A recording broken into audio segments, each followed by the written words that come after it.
Yeah, a lot of love out there today. And it always feels great. I've heard a lot of people saying this week that Jon just needs to embrace being the bad guy. Just quit trying to get people to love him and just be the bad guy, man. Do you think about that at all? Do you feel that that's accurate? I don't really know. I don't really care right now. You know, I got this fight coming up, and the biggest thing is people's watching. People are paying attention. You know, that's all that really matters.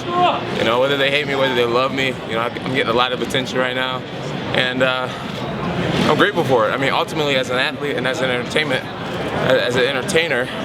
people caring is all that really matters. So I'm very excited to be in the position that I am. Jon, you fought a lot of champions and big names in the past. Where do you think Cormier fits in the scheme of things and challenges? He's going to be a good one. You know, I think he possesses a lot of talent, and as a champion, you know, I face the best, and in order to walk around as a champion feeling proud about that, I got to know that it wasn't given, and I earned it against the top guys in the world.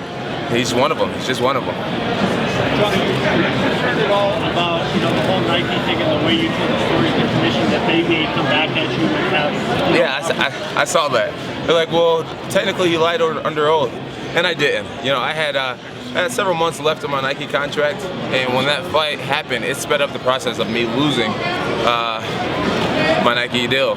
And I had like thousands of dollars of credit left on my Nike account that I never got to spend. I had several months of monthly revenue, money that I never got to receive, or monthly money that I didn't get to receive. So I lost several $1,000s because of that fight. So technically that fight was the reason for thousands of dollars being out of my bank that I could have received. So I mean, technically, there's really nothing. They have nothing to come back on me for. You get what I'm saying, guys? You get what I'm saying? How much have you ran into Daniel this week, and what's that tension been like? I haven't ran into him at all. No, I haven't. I saw him. We were both doing satellite interviews, and I had to go to the bathroom, so I walked past his room and I saw him. But we haven't actually engaged each other at all. Being the youngest champion of the UFC, it's almost like you've had to kind of grow up under all the spotlights, all the attention. Being now at this level and having defended your title a record amount of times in the division, how does it feel that you've grown up in front of everybody and the perception that they have of you? You know, I wouldn't say I grew up in front of everybody. I'd say I'm growing up in front of everybody, you know? And I'm learning, and I can honestly say this, at this point in my career, you know, I feel the most free and accepting of myself and just being who I am. What's forced that?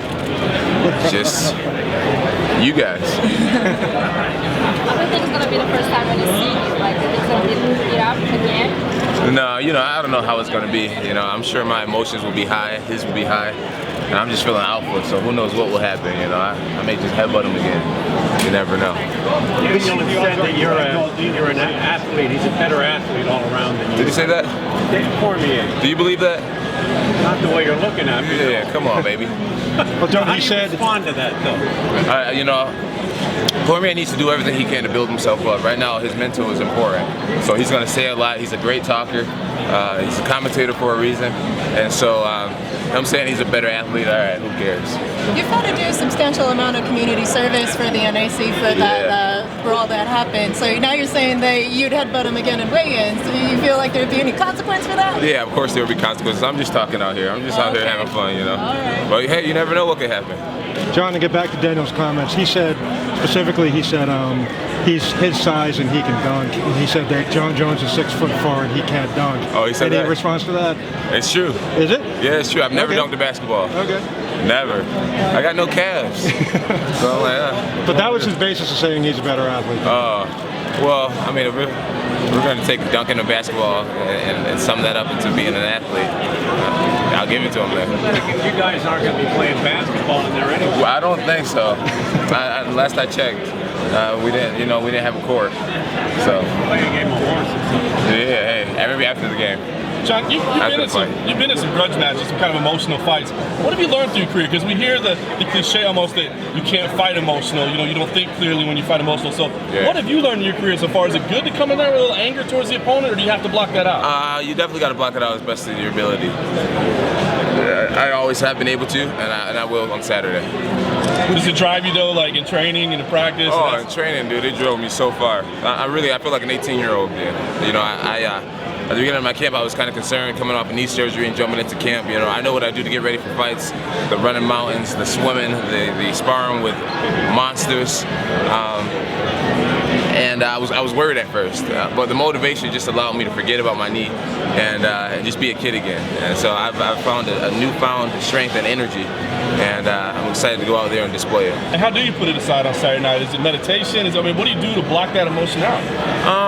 You know, I guess it's just something that I've been blessed with to be able to do. Yeah, I think a lot of fighters can do it. A lot of fighters do it. I've never fought out of anger. You know, I would usually say I'm somewhat expressionless when I'm fighting, and I have a lot of pride in that. So, how do you spend fight day to kind of relax? It's a long day. Fight day, man. I thought about taking a helicopter out to the Grand Canyon, and decided I probably wouldn't do that. That's what I was thinking of doing. I don't really know where I'm going to meditate yet, but I will get out, meditate, focus on the fight. You know, think about the tactics, and just rehearse what I need to be doing, and yeah, it's just gonna be a good day. I'm gonna just eat all day. Jon, back years ago, like before you won the title, I remember it was like right when you were on the cusp of winning the title, like after the Gator fight, it was like Dana was like, man, this kid could be the greatest if he just stays away from the bad people. You know, he's gonna have all these distractions come around. And now that like you've sort of lived through that, I mean, was it like a big deal? Did you see were there a lot of people that came out of the woodwork? Has that been a challenge for you in the last few years? Yeah, I wouldn't say it's been a challenge. No. It's been a lot of trial and error. But I wouldn't say it's been a challenge. You know, my coach Jackson, he really prepared me for this. You know, he said, Jon, I know you're going to be a champion. He used to tell me that back when I was like 19, 20. He said, Jon, I know you're going to be a champion. And it's, you know, I don't worry about you changing as far as getting arrogant or treating the fans any different, you know. He said, I worry about you, how will you be once you've already made it?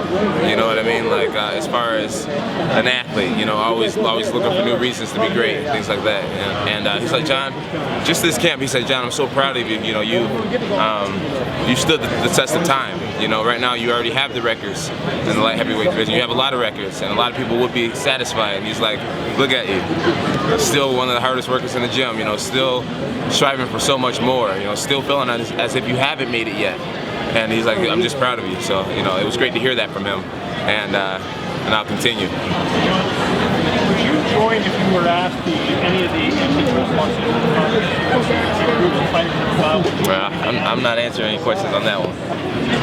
All that being said before about, you know, what Greg said to you going into this fight and being called one of the greatest ever, if you win this fight, do you feel like you deserve to be called the greatest fighter in UFC history? Because we've heard some people say that. Man, that's just my dream. You know, that's my dream to be the greatest, man. Why not?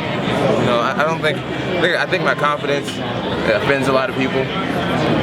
But I think people should learn from it and be inspired by it instead of finding it offensive. You know, it's like, why not want to be the greatest? But do you feel like you're in that conversation? I mean, if you oh yeah, I believe it in my heart. Yeah, I do believe I'm one of the better fighters to ever play the sport. Just because of the records, you know what I mean? And being one of the youngest guys to ever do it, and you know. But I would say I don't believe I am the best. I do believe Anderson and George have done amazing things, and they're still guys to this day I look up to a lot. But I want to be the best. I want to be the best champion of all time. Not only MMA fighter, but champion. You know. And there's a lot of great champions too that are far ahead of me. But as long as I keep my mind in that type of direction, then I can't help but land amongst those guys. You know what I mean? So yeah, I got big dreams, man.